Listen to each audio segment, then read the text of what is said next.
welcome to the presentation. Millie's going to take us through her presentation of Leafing Through Biology. My naturalist notebook comes to life. Hi everyone, today I'm excited to share the secrets behind my blog, The Adventures of a Young Naturalist. Get ready to dive into a world where reptiles inspire stories and every day is a new discovery. Did you know that a simple observation in your backyard could turn into a successful blog?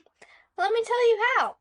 I'm Millie, an 11-year-old blogger ready to share the secrets to my blog's success. Plestiodon fasciatus, also known as the common five-lined skink. Anolis carolinensis, also known as the green anole. Anaxyrus terrestris, also known as the southern toad.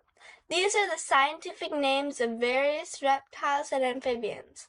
Now, you might wonder how my fascination with these incredible creatures connects to blogging. Well, my love for animals not only fuels my blog's content, but also teaches me vital blogging skills like keen observation and storytelling. Every creature has a story, and so does every blog post. Let's dive into a question I have for you about these fascinating creatures. When you look at this picture, what do you see? You might see a crayfish. However, I see the inspiration for my blog, The Adventures of a Young Naturalist. I'm a junior herpetologist, a person who studies reptiles and amphibians, sailor, naturalist, and writer. Over the past 2 years, I've been sharing my sailing adventures, personal experiences, and, notably, my fascination with lizards, especially animals. Would you be interested in one of my stories? Here's an excerpt from my blog titled Zenitsu's Friends. "You can't get me," I teased. I was sitting on my favorite bush against the human's dwelling, teasing 2 cats. I think their names are Komi and Tatsu. Tatsu flicked his black tail into his sister's face. "Hey, that hurt," Komi said. "Get over it," Tatsu replied. "This happens a lot. The more I annoy these cats, the more they bicker. It's like a game." I smiled, did a few push-ups, and showed off my dewlap. If you don't already know, a dewlap is an extendable piece of skin. Mine is bright red, the opposite of my amazingly beautiful green scales. I use it to taunt these dumb cats or to attract a female. I ran to one side and Tatsu jumped onto his sister to follow me. Then he tried to leap for me but hit the invisible barrier. Let me share a little secret about this story. Zenitsu's Friends was inspired by a real-life encounter right in my backyard. I often hear my cats running and jumping wildly by the windowsill, and one day I decided to check out what they were doing. I found a small animal running across the outside of my window and taunting my cats. This sparked my imagination. It's amazing how everyday observations can turn into exciting stories, isn't it? Let me tell you what it takes to make a blog. You may start blogging by taking inspiration from the things around you, or you can do research into what people are interested in when it comes to your topic. When I write narratives, I jump straight into writing and let the characters take me on an exciting journey, whereas when I write an article, I take a more structured approach, using outlines and research. This is my favorite stage of writing a blog. Then I look over my blog for anything to improve before taking it to my editor, Brienne. We jump onto a Zoom meeting and go through my draft. If it's a story, we'll make sure I have a good climax, intriguing characters, and character development. If it's an article, we'll keep an eye out for the structure, word usage, strength in my argument, and make sure my goal is clear to the reader. Finally, I publish by adding pictures, videos, and graphs on my own site, Ringtailware. Some of my articles have been reposted by other animal organizations and shared with whomever they're written about. This is what I call a circle of blogging because it should always repeat. My blogging journey began as a marketing tool for my sewing business, ringtailwear. Balancing writing and sewing was challenging at first, but now the blog has evolved into a standalone project. Sometimes I even write more than I sew. In conclusion, throughout my blog I share fun animal stories, my experiences, and helpful how-to guides. I'm really passionate about sharing stories and knowledge through my blog, and I hope I've inspired you to try starting a blog of your own. Feel free to check out my blog with the QR code below and even subscribe. Thank you. Hey, thank you, Millie. You could really see your passion come through in your blog and your presentation. So thank you. We're going to ask for this presentation, if you have questions, to come up and ask them here so Millie can hear you and see you, if that's possible. Is there anything you want to add, Millie, before we jump to questions? No, I don't think I have anything off the top of my head.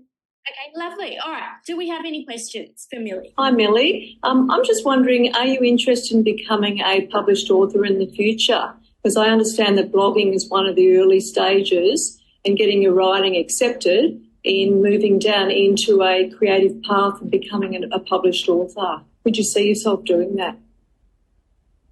Yes, that'd be really fun. But what I think my true calling, or what I'm really interested in becoming, is a biologist, a field biologist specifically, because I just love the prospect of working with animals, but it would be really cool to publish something. So, Billy, the question was whether there were any blogs in particular that inspired you. So when I first started blogging, I looked through a few. I don't think I remember their names. It was a really long time ago. But I don't think there was really one that was just truly there. Yeah. Thanks, Millie. We've got another question for you. Okay.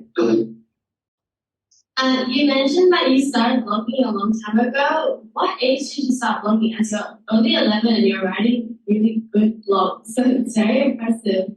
So what age did you start? I think around when I turned 10, and I've written 23 blogs since, and I'm working on my next one right now, actually. Oh, wow, Millie, you missed it, but everybody had these looks of shocks and inspiration on their faces. So unfortunately you couldn't see that, but I think we have another question for you. I saw a hand. Millie, my current blog count is 0. So you are an inspiration to all of us here. Oh, we do. Yeah. Oh, that's a great question. The question was, how did you find your passion?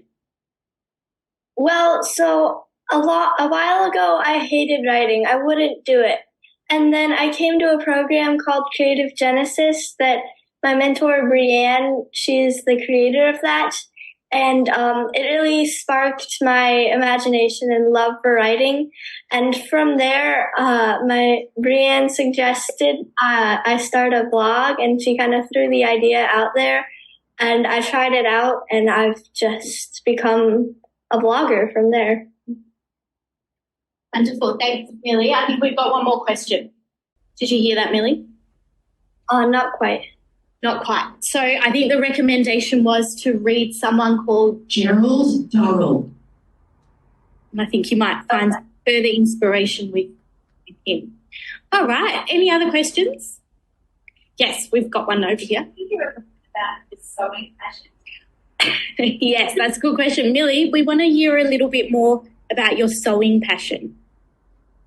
Well, I used to do a lot of sewing, and because I tried out a class out of nowhere, and I just really enjoyed it. And I have a sewing machine, and I started a business called Ringtailwear, where I made over $1,000 throughout the last year. And I've been sewing for a while now, and I have products, and I even have some blogs on sewing tutorials. And but this year I moved from New Mexico to Georgia, which are on the other side of the United States, and it's just kind of been chaotic. So I've slowed down on my business, and right now I'm just kind of working on clothes. Like what I'm wearing right now, I actually tailored, and yeah. Amazing, Millie. Wow. Someone of many talents we can see, which is amazing how you've been inspired to do all of that. Right. We'll check if we have any more questions for you.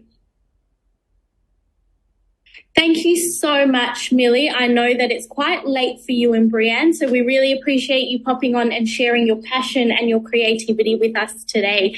Big round of applause for Millie.